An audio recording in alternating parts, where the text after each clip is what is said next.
ಬೇಸಿಗೆ ಬರುತ್ತಿದ್ದಂತೆ ರಾಜ್ಯದಾದ್ಯಂತ ಎಲ್ಲೆಡೆ ತಾಪಮಾನ ಹೆಚ್ಚಾಗಿದೆ. ಇನ್ನು ಮಲೆನಾಡು ಶಿವಮೊಗ್ಗದಲ್ಲಂತೂ ಬೇಸಿಗೆ ಮುನ್ನವೇ ಬಿಸಿಲು ದಿನದಿಂದ ದಿನಕ್ಕೆ ಹೆಚ್ಚುತ್ತಿದೆ.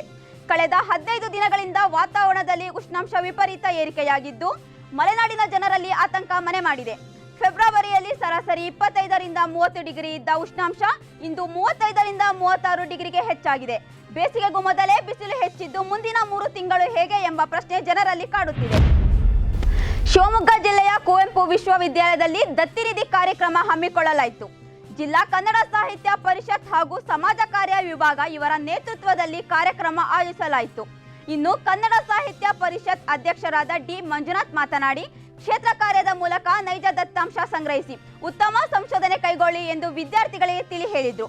ಈ ಸಂದರ್ಭದಲ್ಲಿ professor G Prashant Nayak, H D Krishnamurthy, BM Jayasheela ಮತ್ತು ವಿದ್ಯಾರ್ಥಿಗಳು ಹಾಜರಿದ್ದರು. ಶಿವಮೊಗ್ಗ ಜಿಲ್ಲೆಯಾದ್ಯಂತ ಕಟ್ಟುನಿಟ್ಟಿನ ಟ್ರಾಫಿಕ್ ರೂಲ್ಸ್ ಜಾರಿ ಮಾಡಲಾಗಿದೆ. ನಗರದಲ್ಲಿ ಸಂಚಾರ ನಿಯಮ ಉಲ್ಲಂಘಿಸಿದರೆ ಸೂಕ್ತ ಕಾನೂನು ಕ್ರಮ ಕೈಗೊಳ್ಳಲು ಟ್ರಾಫಿಕ್ ಪೊಲೀಸರು ಸಜ್ಜಾಗಿದ್ದಾರೆ.